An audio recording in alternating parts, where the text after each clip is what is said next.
பீகாரில் 65 லட்சம் வாக்காளர்களை ஒரே இரவில் வந்து அது அந்த 30 நாள் முடிஞ்சோடனே சரக்குன்னு நீக்கிட்டாங்க. 65 வாக்காளர்கள். வாக்காளர் நீக்கிறது வந்து இங்கே நடக்கும் அப்படின்னு நினைக்கிறீங்களா? யாரெல்லாம் வந்து இஸ்லாமியர்களாக இருக்கிறாங்களோ அவங்கள வாக்கு நீக்கிருக்காங்க. எதிர்கட்சி போடுற பூத்தில் இருக்கிறவங்க ஒரே பூத்தில் 170 பேர்லாம் நீக்கின கேஸ் அங்கே இருக்குது. இப்போ அது எல்லாத்தையுமே தமிழ்நாட்டிலே நடைமுறைப்படுத்த பார்ப்பாங்க.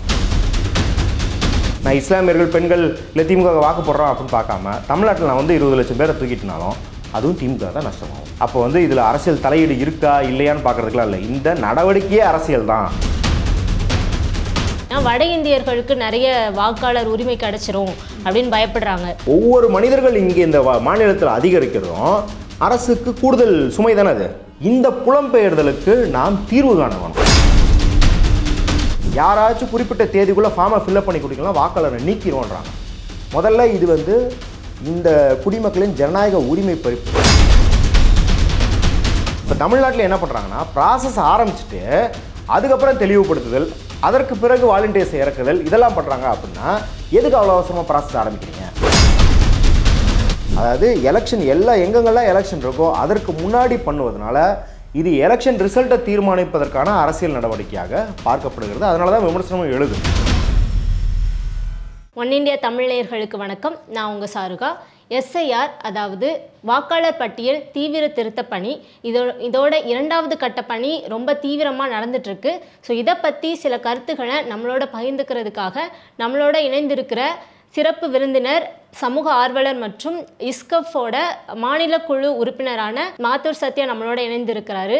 வணக்கம் சார். வணக்கம் சார். எஸ்ஐஆரை பற்றி வந்து நிறைய எதிர்ப்புகள் வந்து நிறைய இடத்துல இருக்குது. நிறைய மாநிலங்களும் சரி, நம்ம மாநிலத்திலுமே நிறைய எதிர்ப்புகள் இருக்குது. இந்த எதிர்ப்புகளை தாண்டி நிறைய பேருக்கு எஸ்ஐஆர்னா என்னன்னே தெரியல. ஸோ சாதாரண மக்களுக்கு புரிகிற மாதிரி எஸ்ஐஆர் அப்படின்னா என்னன்னு சொல்ல முடியுமா? அதாவது இப்போது பொதுவான கருத்து என்னென்னா, நம்ம தான் வந்து வாக்காளர் பட்டியல் அப்படிங்கிறது வந்து ஒவ்வொரு எலெக்ஷன் முன்னாடியுமே இந்த 18 வயசுக்கு மேலே இருக்கவங்கள உள்ளே சேர்க்கிறதும், இறந்தவர்களை நீக்கிறதும், இல்லை நீங்கள் வந்து இப்போது திருச்சியில் பிறந்தவர் சென்னைக்கு வந்து ஷிஃப்ட் ஆகிருக்கீங்க அப்படின்னா அங்கேருந்து இங்கே மாற்றுறோம், இது எப்பயுமே நடக்கிறது தானே. அப்போ எஸ்ஐஆர்னு போட வேண்டிய அவசியம் என்ன அப்படின்ற ஒரு கேள்வி எப்பயுமே இருக்கும். வழக்கமாக நடப்பது அப்படிங்கிறது சம்மரி ரிவிஷன், தட் இஸ் எஸ்எஸ்ஆர்னு சொல்லுவாங்க, ஸ்பெஷல் சம்மரி ரிவிஷன். அதாவது இதுக்கு முன்னாடி தேர்தல் 5-6 முறை நடத்துறது. ஆமாம், இது வந்து எஸ்ஐஆர் அப்படின்ற ஸ்பெஷல் இன்டென்சிவ் ரிவிஷன் அப்படிங்கிறது ஒட்டுமொத்த வாக்காளர் பட்டியலையுமே மாற்றி அமைப்பது. அதனால தான் அது பேர் இன்டென்சிவ், தீவிர அப்படிங்கிறது. அப்படின்னா அது என்னன்னா, அதற்கு உள்ளார்ந்த பொருள் என்ன அப்படின்னா எல்லா வாக்காளரின் வாக்குரிமையும் சோதனைக்கு உட்படுத்துவது அப்படின்னு அர்த்தம். நீங்கள் வந்து 1951 உங்கள் தாத்தா ஓட்டு போட்டிருக்கலாம், ஆனால் அவர் இப்போ ஓட்டு போட தகுதியானவரா அப்படின்றத அவர் திருப்பி நிரூபிக்கணும். அப்படின்றதா ஸ்பெஷல் இன்டென்சிவ் ரிவிஷன். இது ஏன் அரசியல் தன்மை கொண்டதாக இருக்குது அப்படின்னா, இது ஒரு 5 வருடங்களாக இதை நீங்கள் நடைமுறைப்படுத்தி இருந்தால் இது யாருக்கும் சந்தேகம் வந்திருக்காது. என்ன பண்ணுறீங்கன்னா, பீகார் எலெக்ஷன் நவம்பரில் வருது அப்படின்னா நீங்கள் வந்து ஜூனில் பண்ண ஆரம்பிக்கிறீங்க. அதே போல் வந்து தமிழ்நாடு எலெக்ஷன் வந்து அடுத்து ஏப்ரல் மேலே வரப்போகுதுன்னா நவம்பரில் பண்ண ஆரம்பிக்கிறீங்க. அதாவது எலெக்ஷன் எங்கெங்கெல்லாம் எலெக்ஷன் இருக்கோ அதற்கு முன்னாடி பண்ணுவதனால இது எலெக்ஷன் ரிசல்ட்டை தீர்மானிப்பதற்கான அரசியல் நடவடிக்கையாக பார்க்கப்படுகிறது. அதனால தான் விமர்சனமும் எழுது. அதனால தான் மக்கள் என்ன புரிஞ்சுக்கணும் அப்படின்னா, இப்போ இதோட அவசரத்தன்மை ஏன் இதை சீக்கிரம் எல்லோரும் வந்து போய் ஃபார்ம் ஃபில்அப் பண்ண சொல்கிறதோ, இல்லை வந்து உங்கள் வாக்குரிமையை வந்து சரியாக இருக்கா இல்லை பறிக்கப்பட்டதானே வந்து உறுதிப்படுத்திக்க சொல்கிறாங்கன்னா, இது வந்து எலெக்ஷனை முன்னிட்டு பண்ணுற ஒரு அரசியல் அப்படின்றதுனால தான் மக்களுக்கு இந்த ஸ்பெஷல் இன்டென்சிவ் ரிவிஷனோட முக்கியத்துவத்தை புரிய வச்சு அதில் ஈடுபடுத்த வேண்டிய தேவை இருக்குது. ஸோ இதை நீங்கள் எதுவும் அரசியல் சதியாக பார்க்குறீங்களா? முழுக்க இது அரசியல் சதி அப்படின்னு தான் சொல்லணும். ஏன் அப்படின்னா, இதற்கு முன்னாடி நடந்த எஸ்ஐஆர், இப்போ எஸ்ஐஆர் அப்படிங்கிறதுக்கே பார்த்தீங்கன்னா யூஸ்வலி ஒரு கான்ஸ்டியூன்சியில் நடத்தலாம், இல்லை ஏதாவது ஒரு பர்டிகுலர் ரீஜனில் நடத்தலாம் அப்படின்னு கூட ஓகே. ஆனால் ஒரு தேசம் முழுக்க பல்வேறு மாநிலங்களில் அடுத்தடுத்து நடத்துறது அப்படிங்கிறது வந்து எஸ்ஐஆர் அப்படிங்கிறது முதல்ல உங்கள் குடியுரிமையை பற்றி கேள்வி எழுப்புவதாக இருக்குது. ஏன்னா இது எந்த பின்னணியில் வந்தது அப்படிங்கிறத வேறு நீங்கள் பார்க்கணும். பீகார் தான் இருக்கிறதுலே டாக்குமெண்ட் டெஃபிசிட் மாநிலம்னு சொல்கிறாங்க. டாக்குமெண்ட் டெஃபிசிட்னா அவர்களிடம் எந்த ஆவணமும் இருக்காத ஒரு மாநிலம். ஒட்டுமொத்தமாக இந்தியாவே பார்த்தீங்கன்னா ஆவணம் இல்லாத மாநிலமாக நாடாகத்தான் கருதப்படும். ஏன்னா இப்போ நீங்கள் யூகே, யூஎஸ், ஃப்ரான்ஸ்லலாம் அவங்க வந்து ஆவணங்கள்லேருந்து டிஜிட்டலுக்கே மாற ஆரம்பிச்சிட்டாங்க. ஆனால் நம்ம இன்னும் ஆவணப்பதிவுக்கே இன்னும் வரல. பல பேருக்கு பர்த் சர்டிஃபிகேட் இருக்காது. பல மாநிலங்களில் பார்த்திங்கன்னா பின்தங்கிய மாநிலங்களில் வீட்டில் தான் குழந்தை பெற்றுக்குவாங்க. இல்லை சொல்கிறாங்க இல்லையா, எங்கள் அம்மா என்னை மாட்டுக்கொட்டால் தான் பெற்று போட்டாங்க, நான் எங்கே போய் ஹாஸ்பிட்டலில் போய் ரெஜிஸ்டர் பண்ணுறதுன்னு கேட்பாங்க இல்லையா, அவங்கள்ட்ட இந்த பர்த் சர்டிஃபிகேட்லாம் இருக்காது. அப்போ அப்படி இருக்கிற ஒரு சூழ்நிலையில் என்ன பண்ணுறாங்கன்னா இவங்க 11 டாக்குமெண்ட்டோட ஆரம்பித்தாங்க. அந்த 11 டாக்குமெண்ட்டில் ஆதாரும் கிடையாது, ஓட்டர் ஐடி கார்டும் கிடையாது. ஆனால் இப்போ வந்து கேட்கும்போது எந்த டாக்குமெண்ட்ஸே தேவையில்லை அப்படின்னு சொல்கிறாங்க. ஏன்னா அது வந்து சுப்ரீம் கோர்ட் வந்து மண்டையில் வந்து நங்கு நங்கு என்று கொட்டிய பிறகு எலெக்ஷன் கமிஷனுக்கு வந்த புது உக்தி இது. நீங்கள் அப்போ பாருங்கள், ஏன்னா இங்கே தமிழ்நாட்டில் அதே உக்தி செல்லுபடி ஆகுது. பீகாரில் பர்த் சர்டிஃபிகேட் கிடையாது அப்படின்னா அது பர்த் சர்டிஃபிகேட்டை ஒட்டியது கிடையாது. அங்கே ஆரம்ப சுகாதார நிலையங்கள் கிடையாது, அங்கே மருத்துவமனைகள் கிடையாது. அதனால் பர்த் சர்டிஃபிகேட் இல்லாத ஒரு பிரச்சனை இருக்குது. தமிழ்நாட்டில் அப்படி ஒரு பிரச்சனை வந்து பெரும்பாலும் கிடையாது. அப்போ தமிழ்நாட்டுக்கு இப்படி ஒரு பிரச்சனை இருக்க முடியாது அப்படின்றதுனால வேறு விதமான குழப்பங்கள் இருக்குது. இப்போ நீங்கள் அந்த படிவத்திலே பார்த்தீங்கன்னா காலம் 2 காலம் 3 இருக்குது. 2ல் என்ன ஃபில்அப் பண்ணணும், 3ல் என்ன ஃபில்அப் பண்ணணும்னு தெரில. ஃபோட்டோ இருக்குது. இப்போ வந்து ஃபோட்டோ ஒட்டலனாலும் பரவாயில்ல அப்படின்னு கட்சிகள்கிட்ட கேட்கும்போது அந்த எலெக்ஷன் ஆஃபீஸர் சொல்கிறாங்க. ஆனால் ஃபோட்டோ இல்லைன்னு ரிஜெக்ட் பண்ணுறதுக்கான நடைமுறை வந்து பிஎல்ஓக்கு கீழே இருக்கிற பிஎல்ஓக்கு இருக்குது. அப்போ எந்த தெளிவுமே கிடையாது. நீங்கள் பாருங்கள், பீகாரே அவங்க என்ன பண்ணாங்கன்னா ஜூன் 25 ஆரம்பிக்க வேண்டிய ப்ராசஸ்க்கு ஜூன் 24 தான் நோட்டிஃபிகேஷன் கொடுத்தாங்க. ஜூன் 24 நோட்டிஃபிகேஷன் கொடுத்ததுக்கப்புறம் தான் இவங்க எந்தெந்த வாலண்டியர்ஸை வந்து ஹையர் பண்ணுறோம்னே சொன்னாங்க. 3 நாளில் 80,000 பேரை ட்ரெயின் பண்ணிட்டதாகவும் சொன்னாங்க. நீங்கள் யோசிச்சு பாருங்கள், 3 நாளில் நீங்கள் வந்து 80,000 பேருக்கு லெமன் ஜூஸ் போட கூட சொல்லித்தர முடியாது. அப்புறம் எப்படி இவ்வளோ பெரிய ப்ராசஸ், எலெக்ஷனை ஒட்டிய மக்களின் வாக்குரிமையை பற்றிய ப்ராசஸ் எப்படி சொல்லி தருவீங்க? 3 நாளில் 80,000 பேரை உட்கார வச்சு எந்திரிக்க முடியாதுங்க. 3 நாளில் நீங்கள் இவ்வளோ ட்ரைனிங் கொடுக்குறீங்க அப்படின்னா நீங்கள் அடுத்து income tax department, electricity department, பிடபிள்யூடிக்கெலாம் ட்ரைனிங் கொடுத்து 2 வாரத்தில் இந்தியாவை வல்லரசு ஆக்கிடலாமே. எல்லா டிபார்ட்மெண்ட்டையும் நீங்கள் வந்து 80,000 பேர் 3 நாளில் ட்ரைனிங் கொடுக்கலாம். அப்போ தமிழ்நாட்டில் என்ன பண்ணுறாங்கன்னா ப்ராசஸ் ஆரம்பிச்சுட்டு அதுக்கப்புறம் தெளிவுபடுத்துதல், அதற்கு பிறகு வாலண்டியர்ஸை இறக்குதல், இதெல்லாம் பண்ணுறாங்க. அப்படின்னா எதுக்கு அவ்வளோ அவசரமாக ப்ராசஸ் ஆரம்பிக்கிறீங்க? கரெக்டாக இப்போ நீங்கள் வந்து நேர்மையான ஒரு ப்ராசஸ் பண்ணீங்க, இதில் அரசியல் தலையீடு எதுவுமே இல்லை அப்படின்னா நவம்பர் 4ஆம் தேதின்னு சொல்லிட்டு நவம்பர் 15ஆம் தேதி வரைக்குமாவது டைம் கொடுங்க. இந்த ப்ராசஸ் எப்படி நடக்க போகுதுன்னு தெளிவுபடுத்துங்க. ஆக்சுவலி ஒரு முதல்வர் வந்து வீடியோ போடுறாரு பாருங்கள், எனக்கு கொடுத்த படிவத்தில் இதெல்லாம் இருக்குது, இந்த தெளிவெல்லாம் இல்லை, இந்த குழப்பம்லாம் இருக்குன்னு ஒரு முதல்வர் வீடியோ போடுறாரு. நியாயமாக எலெக்ஷன் கமிஷன் வீடியோ போடணும். ஒரு ப்ராசஸ் வருது அப்படின்னா நீங்கள் சின்ன வயசுலேருந்து பார்த்துருப்பீங்க. முதல்ல உங்களுக்கு நினைவு இருக்கான்னு தெரில, முதல்ல பெட்டிக்கு மாறிச்சு. எப்போ காகிதத்துலேருந்து பேலட்லேருந்து இவிஎம் மாறினும்போது அரசாங்கம் வீடியோ ரிலீஸ் பண்ணோம், எப்படி இவிஎம்மில் வாக்கு செலுத்துறதுன்னு எலெக்ஷன் கமிஷன் வீடியோ ரிலீஸ் பண்ணோம். படங்கள் போட்டு அங்கங்கே ஸ்கூல்லலாம் பார்த்தீங்கன்னா டயக்ராமாக ஒட்டியிருப்பாங்க. எலெக்ஷனில் எப்படி ஃபஸ்ட்டு எதை ப்ரெஸ் பண்ணணும், மை எப்போ வாங்கணும் அப்படிங்கிறதெல்லாம் சொல்லுவாங்க. ஆனால் இந்த முறை எந்த தெளிவுபடுத்தலும் கிடையாது. அதுவும் எவ்வளோ திமுறாக அந்த எலெக்ஷன் ஆஃபீஸர் சிஇஓ என்ன சொல்கிறாங்கன்னா, யாராச்சும் குறிப்பிட்ட தேதிக்குள்ளே ஃபார்மை ஃபில்அப் பண்ணி கொடுக்கலாம், வாக்காளரை நீக்கிடுவோன்றாங்க. முதல்ல இது வந்து இந்த குடிமக்களின் ஜனநாயக உரிமை பறிப்பு. ஏன்னா ஜென்ரல் ப்ராசஸ் சட்டத்தின்படி இந்த எலெக்ஷன் ஆக்ட் வந்து 1951 அதுலேருந்து தான் உங்களுக்கு வந்து நம்மளுக்கு வாக்குரிமை பெறணும், அந்த சட்டத்தின் அடிப்படையில் தான். அந்த சட்டத்தின்படி இப்போ நான் வந்து எலெக்ஷன் ஆஃபீஸர் உங்களோட வாக்கை நான் நீக்கணும் அப்படின்னா என்ன பண்ணணும் அப்படின்னா, முதலில் நீக்குவதற்கான காரணத்தை சொல்லி உங்களுக்கு 30 நாள் நான் டைம் தரணும். அந்த 30 நாளைக்குள்ளே நான் என்ன ஆவணம்லாம் மிஸ் ஆகிருக்குன்னு சொல்லணும், அந்த ஆவணத்தெல்லாம் எடுத்துகிட்டு வந்து நீங்கள் என்கிட்ட சமர்ப்பிக்கணும். அதை பார்த்துட்டு எனக்கு திருப்தி அளிக்கலை அப்படின்னா நீங்கள் என்னிடம் தனியாக அலுவலகத்தில் வந்து உங்கள் விளக்கத்தை தருவதற்கான வாய்ப்பை நான் ஏற்படுத்தி தர வேண்டும். அதற்கு பிறகும் எனக்கு உங்களோட விளக்கம் திருப்தி அளிக்கலை அப்படின்னா இதற்காக நான் உங்கள் வாக்குரிமையை நீக்கப் போகிறேன் அப்படின்ட்டு உங்களுக்கு நான் லெட்டர் தரணும். இவ்வளோ பெரிய ப்ராசஸ் பண்ணால் தான் ஒரு வாக்காளரை நீக்க முடியும். ஆனால் இவங்க என்ன பண்ணுறாங்க, பீகாரில் 65 லட்சம் வாக்காளர்களை ஒரே இரவில் வந்து அது அந்த 30 நாள் முடிஞ்சோடனே சரக்குன்னு நீக்கிட்டாங்க 65 லட்சம் வாக்காளர்களை. இதில் இன்னொரு கூத்து என்ன அப்படின்னா, நம்ம 65 லட்சம் வாக்காளர்கள் தான் அவங்க நீதிமன்றத்தில் சமர்ப்பிக்கிறாங்க, நம்மளுக்கு செய்தியில் வருது. ஆனால் அங்கே இருக்கிற முன்னணி செயல்பாட்டாளர்கள் இதை பற்றிய தேர்தல்களை பற்றி பல பத்தாண்டுகளாக பார்த்துட்டு வர யோகேந்திர யாதவ் என்ன சொல்கிறாருன்னா, இவர்கள் ஆரம்பிக்கும் போதே 39 லட்சத்தை விட்டுட்டு தான் ஆரம்பித்தாங்க. அதாவது 7,89,00,000 ஆரம்பிக்கிறாங்க. ஆனால் இருக்க வேண்டியது 8,30,00,000 லட்சம். அவங்க ஆரம்பிச்சதே அவ்வளோ இதில் தான். ஆமாம், 7,89,00,000 ஆரம்பிக்கிறாங்க. ஆனால் 8,5 கோடி பேர் வந்து இருக்கணும். அப்போ ஆரம்பித்தது ஒரு 39 லட்சத்தை விட்டுட்டு அதுக்கப்புறம் நீக்கினது ஒரு 65-70 லட்சம் அப்படின்னா ஏறக்குறைய 1 கோடி பேரை நீக்கிறாங்க. 1 கோடி பேர் என் வாக்காளர் பட்டியலேருந்து நீக்கிறது அப்படின்னா இது எவ்வளோ பெரிய கொடுமையான ஜனநாயக படுகொலை இது.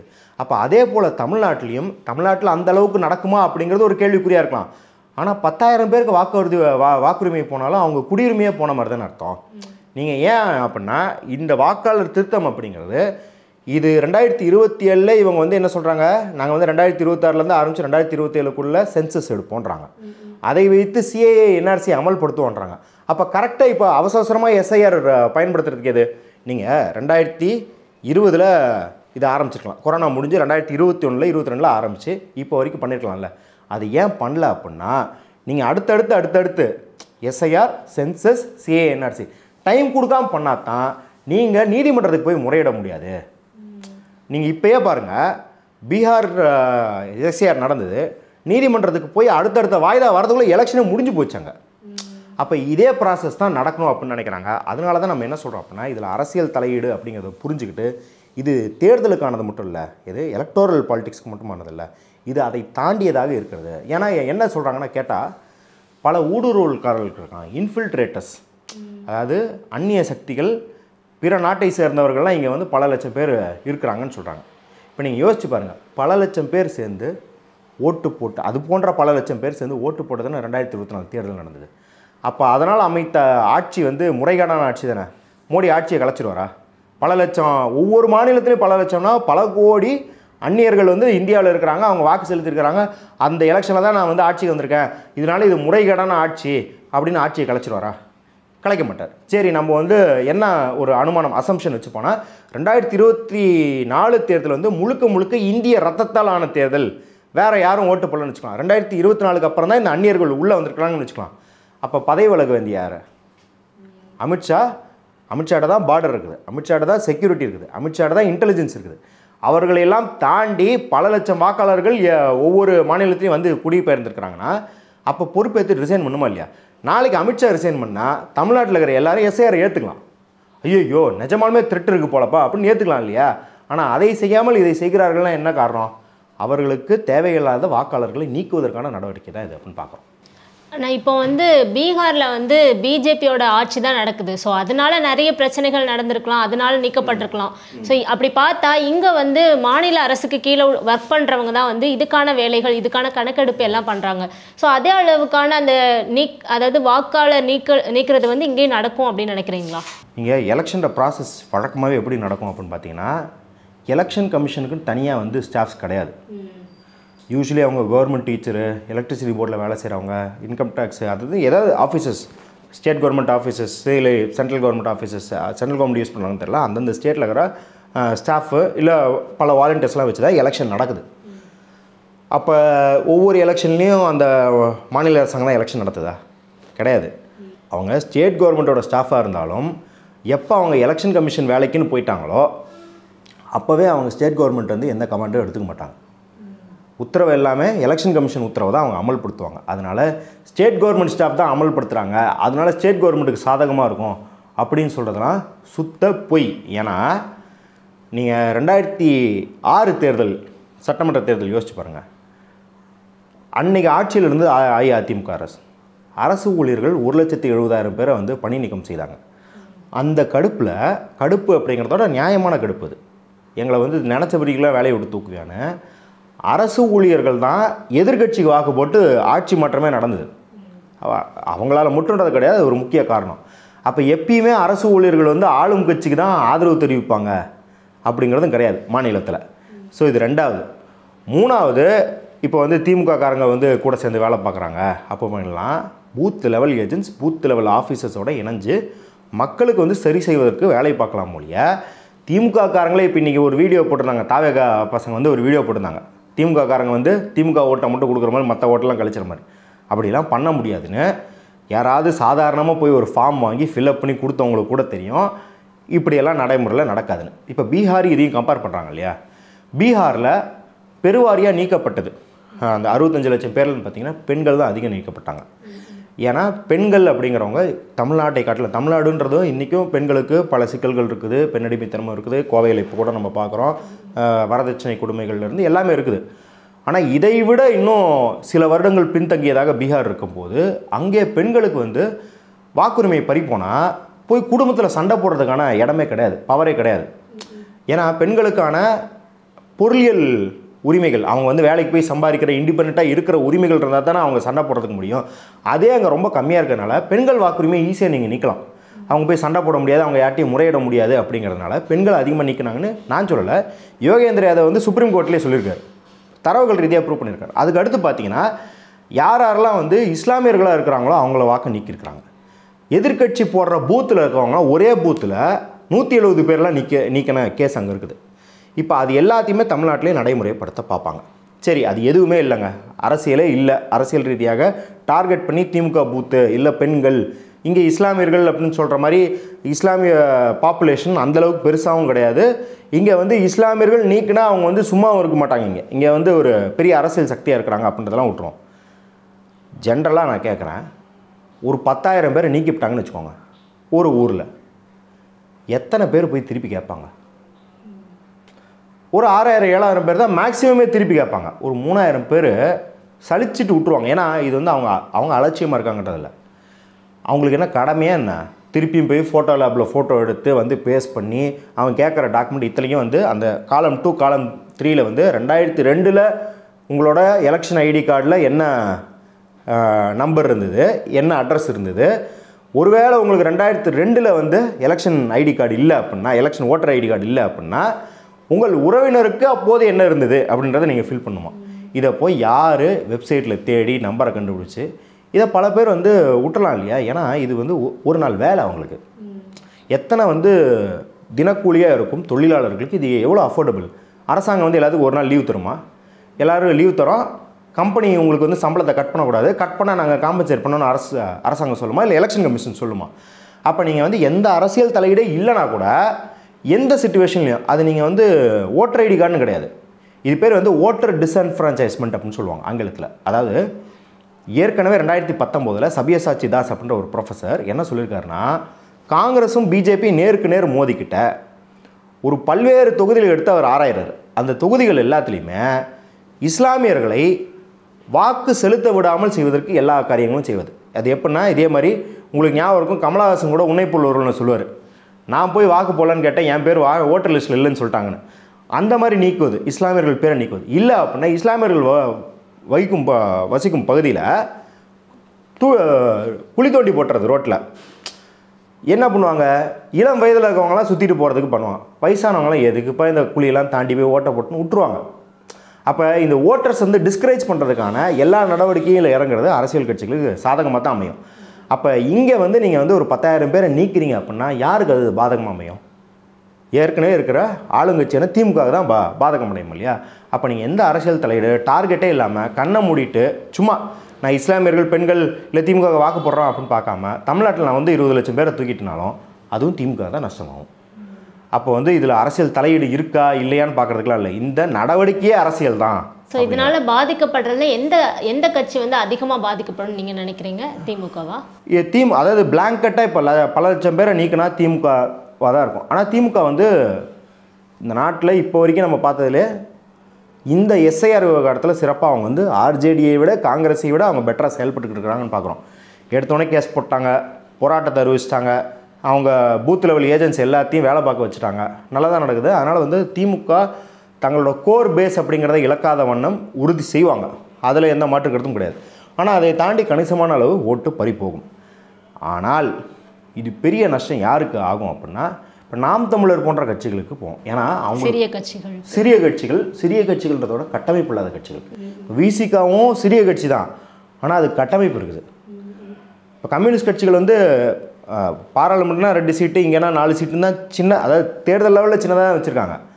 ஆனால் அவர்கள் வந்து கட்டமைப்பு ரீதியாக வலுவாக இருக்கும் கட்சிகள். எல்லா ஊர்லேயும் கிளைகள் இருக்குது, மாவட்டங்கள் இருக்குது, முறையாக இயங்கும் அது. அதனால் கம்யூனிஸ்ட் கட்சிகள் விசிகாவுக்கு பாதிப்படைகிறத விட நாத்தாக்கா போன்ற கட்டமைப்பு இல்லாத கட்சிகளுக்கு பாதிப்பு ஏற்படும்.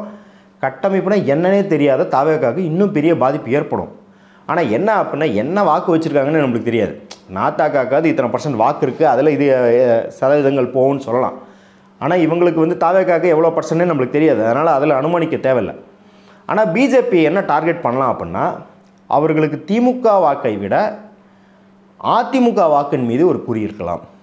இன்னும் கூட்டணியில் இருக்காங்க அதிமுக வாக்கே அப்படின்னா, நம்ம பீகாரில் என்ன பார்த்துக்கிட்டு வரோம் அப்படின்னா, கடந்த 10 வருடத்தில் முதல்ல சீனியர் பார்ட்னராக இருந்தார் யார், நிதிஷ்குமார் வந்து கூட்டணியில் சீனியர் பார்ட்னராக இருந்தார். இப்போது கடந்த தேர்தலில் ஒரு ஜூனியர் பார்ட்னர் ஸ்டேட்டஸ்க்கு தள்ளப்பட்டுக்கிட்டே வரார். ஏன்னா கடந்த தேர்தலில் பார்த்தீங்கன்னா 75 சீட்டு ஆர்ஜேடி, 74 வந்து பிஜேபி, 43 சீட்டுன்னு நினைக்கிறேன், அவ்வளோதான் வந்து ஜேடியு நிதிஷ்குமார் ஜெயித்தாங்க. இந்த முறை என்ன சொல்கிறாங்கன்னா 15 சீட்லேருந்து 20 சீட்டு தான் நிதிஷ்குமார் ஜெயிப்பார்ன்றாங்க. அப்போ அது ஒன்றுமே இல்லாத கட்சியாக இன்னொரு பாமகவோ மாற்ற பாஜக எல்லா வேலையும் செய்திருக்கிறது அப்படின்னும்போது அதே தான் நீங்கள் அதிமுகவுக்கும் நிலைமை அப்படின்னு பார்க்குறோம்.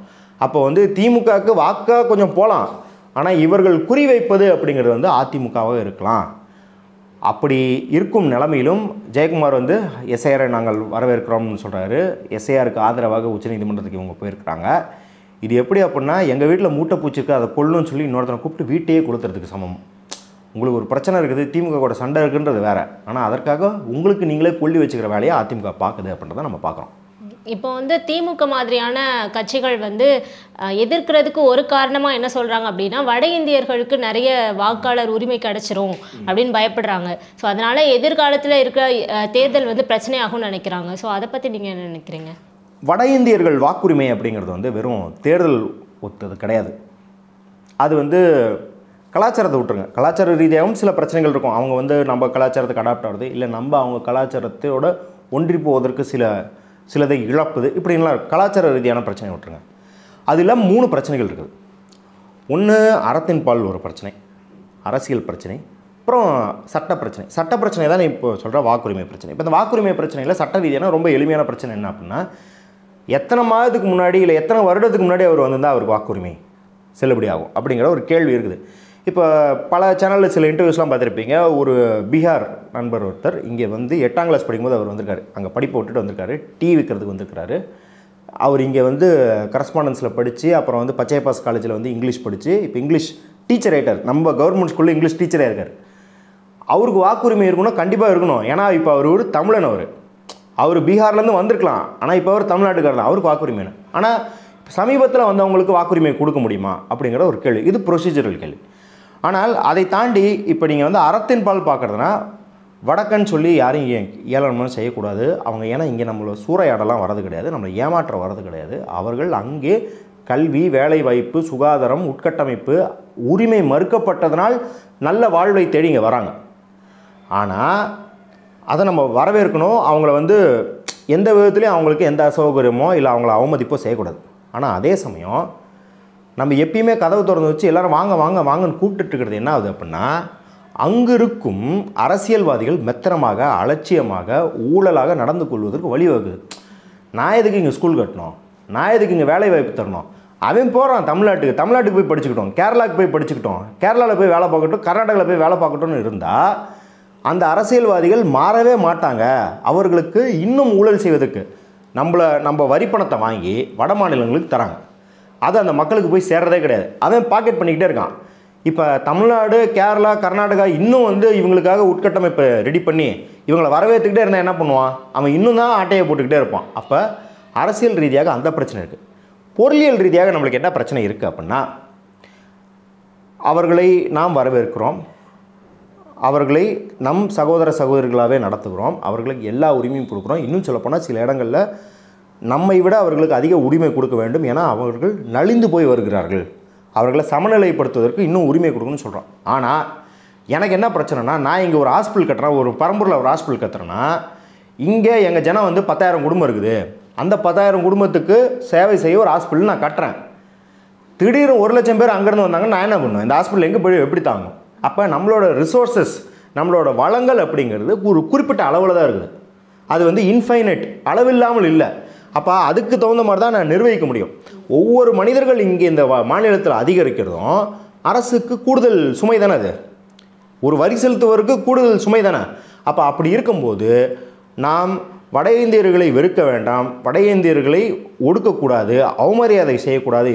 அப்படிங்கிற போதிலும் இந்த புலம்பெயர்தலுக்கு நாம் தீர்வு காண வேணும். இது கண்டினியூஸாக அவங்க வந்து நம்மளை அமுச்சிக்கிட்டே இருக்க முடியாது. டேய், நீ முதல்ல அங்கே ஃபேக்ட்ரியை கட்டுறா, நீ முதல்ல அங்கே வேலை வாய்ப்பை கூடுறா, நீ எங்கள் கல்விக்கு இது கட்டுறா அப்படின்னு பார்க்குறோம் இல்லையா. அப்போ இதையெல்லாம் சேர்ந்து தான் அவங்க வாக்குரிமை இங்கே செல்லுபடி ஆகுமா இல்லையாங்கிறது. இது ஒத்த தேர்தலுக்கு சட்டமன்றத்தில் வந்து இப்போ 1,00,000 பீகாரி போடலாமா, இப்போ 50,000 மத்திய பிரதேசத்தை சேர்ந்தவங்க போடலாமா, 80,000 உத்தரப்பிரதேசத்தை சேர்ந்த போடுறாமா அப்படின்னு எடுத்தவங்க கவுத்தோன்னு இதை நம்ம டீல் பண்ண முடியாது. அஃப்கோர்ஸ் இப்போ திமுகவோ இல்லை அதிமுகவோ அவங்க வாக்கரசியல் கட்சி, அவங்க வாக்கரசியலை தான் யோசிப்பாங்க. ஆனால் சமூக செயல்பாட்டாளர்களாக இருக்கிறவங்க, அறிவுஜீவிகளாக இருக்கிறவங்க, இல்லை இதற்கான மனித உரிமைக்காக போராடுறவங்க, புலம்பெயரும் தொழிலாளர்களை பற்றி ஆய்வு செய்வர்கள் இந்த கேள்வியை இன்னும் விரிவுபடுத்தி இப்படி பேசினா மட்டும்தான் இதுக்கு தீர்வு காண முடியும் இல்லையா. ஓட்டு அப்படின்னு பேசிக்கிட்டு இருந்தோம்னா அந்த ஓட்டுக்கான டெஃபினேஷன் அவங்க ஒரு சட்டத்திருத்தத்தில் மாற்றினா எல்லாமே அவங்களுக்கு சாதகமாக போயிடும் அப்படின்றத நம்ம பார்க்குறோம். அது புரியுதுன்னா, இப்போது மோடி வந்து ஒரு இதில் சொல்லியிருந்தாரு, அதாவது பீகார் மக்கள் எல்லாரும் தமிழ்நாட்டில் வந்து ரொம்ப கஷ்டப்படுறாங்க, நிறைய வந்து துன்புறுத்துறாங்க இங்கே உள்ளவங்க அப்படிங்கிற மாதிரி ஒரு ஸ்டேட்மெண்ட் வந்து வச்சுருந்தாரு.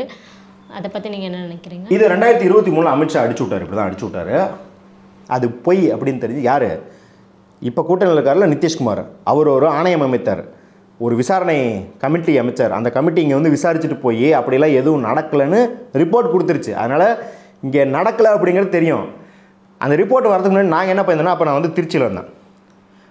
அப்போ வந்து காங்கிரஸில் வந்து எம்பியாக இருந்தவர் வந்து திருநாவுக்கரசர் திருச்சி, அவர் வந்து என்ன பண்ணிட்டார், இந்த மாதிரி செய்தி பரவும்போது நம்ம இந்த செய்தியை வந்து உண்மையாக்கிடக்கூடாதுன்னு அது உண்மை இல்லைன்னு தெரியும், ஆனால் இந்த செய்தியால் ஏதோ அசம்பாவிதம் நடந்துடக்கூடாது அப்படின்னு சொல்லி ஒரு 100-150 வட இந்திய தொழிலாளர்கள் திருச்சியில் பல்வேறு பகுதியில் வேலை பார்க்குற தொழிலாளர்கள் கூப்பிட்டு வந்து ஆஃபீஸில் கூப்பிட்டு வந்து அவர்களுக்கு வந்து என்ன சொன்னாங்கன்னா, உங்களுக்கு எல்லா பாதுகாப்பும் நாங்கள் தரோம், உங்களுக்கு எதாவது அசௌகரியமானால் எங்கள்கிட்ட சொல்லுங்கள், இல்லை வேறு யாராவது அச்சம் மூட்டினா உடனே எங்களுக்கு கால் பண்ணுங்க, இப்படிலாம் சொல்லிட்டு இருக்கோம்.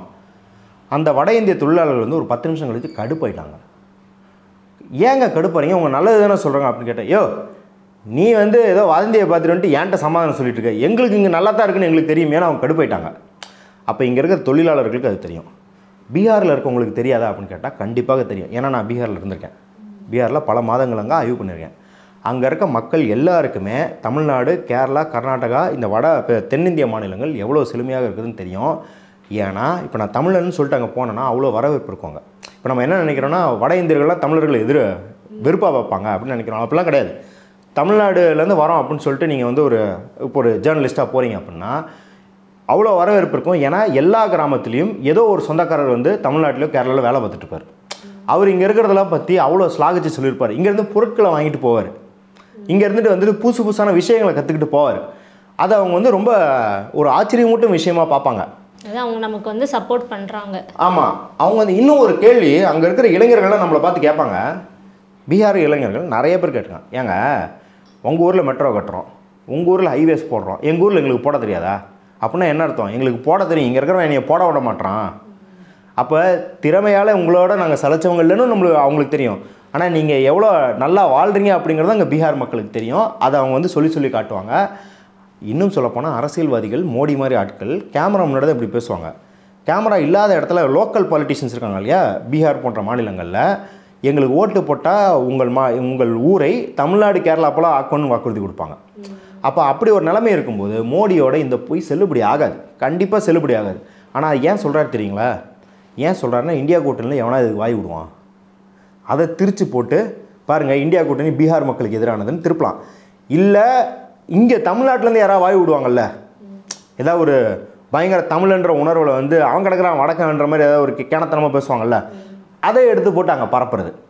அப்போ இப்படி ப்ரவோக் பண்ணுறது, இந்த டேய் வாடான்னு வடிவேலை கூப்பிட்டு கிட்னியை திருடி விட்ருவாங்கல்ல, அந்த கிட்னியை திருடுறதுக்கு தான் மோடி இப்படி பேசுகிறார் வழியா. எந்த பீகார் மக்களும் இதற்கு ஏமாற மாட்டார்கள் அப்படிங்கிறது தான் நம்ம உண்மைங்கிறது கள நிலவரத்துலேருந்தே பார்க்குறோம். இப்போ எஸ்ஐஆருக்கு வந்து பல சப்போர்ட்கள் வந்து திமுக சைடுலாம் வைக்கிறாங்க, ஏதாவது பிரச்சனைனா கால் பண்ணுங்க அப்படிங்கிற மாதிரி பல சப்போர்ட் வந்து வச்சுருக்காங்க. இதை தாண்டி வந்து பெயர்கள் நீக்கப்பட்டால் அவங்க வந்து என்ன பண்ணணும்? இப்போ பெயர்கள் நீக்கப்பட்டால் அவங்க வந்து நீதிமன்றத்தில் ஏற்கனவே கேஸ் இருக்குது. அப்போ நீதிமன்றம் கண்டிப்பாக கண்காணிச்சே வரணும். முக்கியமானது என்னென்னா, ஏற்கனவே வந்து போட்ட கேஸில் நீதிமன்றம் கொடுத்த ஆணைப்படி எலெக்ஷன் கமிஷன் வந்து பிடிஎஃப் அப்லோட் பண்ணணும்.